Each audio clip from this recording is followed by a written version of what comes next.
হলুদ মরিচ লবণ দিয়ে তেল দিয়ে কষানো হচ্ছে, আর পানি দিয়েছি। তো মাছের তরকারি রান্না করবো আর কি। আর ফুলকপিটা এখানে ভেজে রাখছি। ফুলকপিটা ভেজে রাখলে গলে যায় না, নরম হয়ে যায় না। আর এই যে এখন সবজিগুলো দিয়ে দিব, এই যে সবজিগুলো দিয়ে দিলাম। সবজিগুলো একটু একটু গলে আসবে, তারপর দিব ফুলকপি। টমেটো আগেই দিয়ে দিলাম। টমেটো আবার একটু শক্ত শক্ত থাকলে খেতে চায় না কেউ, বলে যে রান্না হয় নাই, এরকম মন্তব্য করে। তো এর মধ্যে মাছ ভাজাটা হয়ে গেলে মাছ ভাজাটা দিব আর কি। তরকারিটা কষানো হয়ে গেলে এখন ঢেকে দিব ঢাকা দিয়ে। ফুলকপি তুলতে দিয়ে দিচ্ছি, হালকা অল্প কষে আসছে। এই জন্য যেহেতু তরকারিটা এমনভাবে হচ্ছে না, কারণ গ্যাস নেই, একদম গ্যাস নেই। দুপুর 2টা বাজে, তারপরেও গ্যাস নেই। এভাবে আস্তে আস্তে করে রান্না করতে হয়, খেতে খেতে একেবারে 4টা 5টা বেজে যায়। দেখুন ধীরে সুস্থে রান্না হয়, করা নেই। আর এই যে মাছটা ভাজা হচ্ছে, মাছটা দিয়ে দিব তরকারিতে ভাজা বলে। তো ঢাকা দিয়ে দিই। ফুলকপি, টমেটো, আলু, সিমের তরকারি হবে আজকে মাছের সাথে।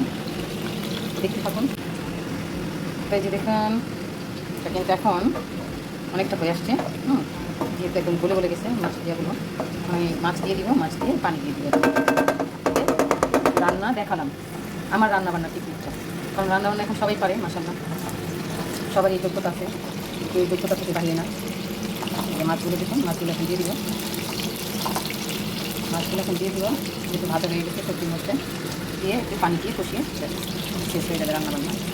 তো মাছ দিয়ে দেওয়ার দৃশ্যটা দেখাতে পারবো না, কারণ এক হাতে মোবাইল ধরছি, আর এক হাতে রান্না হচ্ছে। মাছটা যে কীভাবে দিব এক হাতে, সেটা তো হবে না, সম্ভব না। ফ্রাই প্যানটা এক হাতে ধরবো, আর এক হাতে মাছটা এখানে দিব। তো আপনারা দেখতে পারবেন পানি দেওয়ার পরে।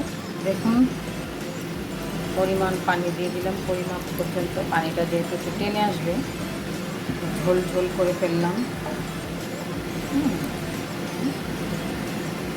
সবজিগুলো টেনে আসবে, পানিটা টেনে আসলে সবজিগুলো একটু নরম হয়ে যাবে।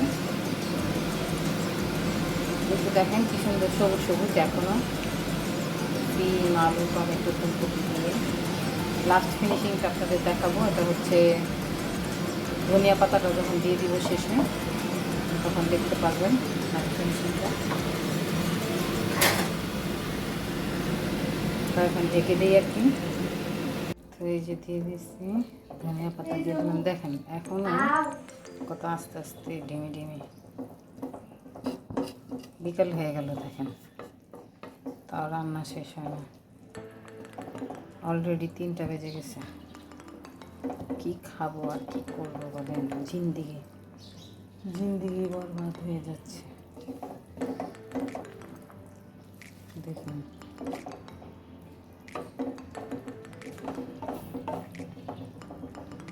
ধনিয়া পাতা দিয়ে দিলাম, আস্তে আস্তে হচ্ছে ওর মতো, এই আর কি।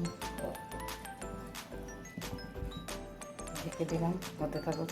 রান্না শেষ আজকে, সমাপ্ত। এখানে এখন চিকেন দিয়ে দিব। রান্না শেষ, রান্না করবো শেষ, রান্না করবো আমি।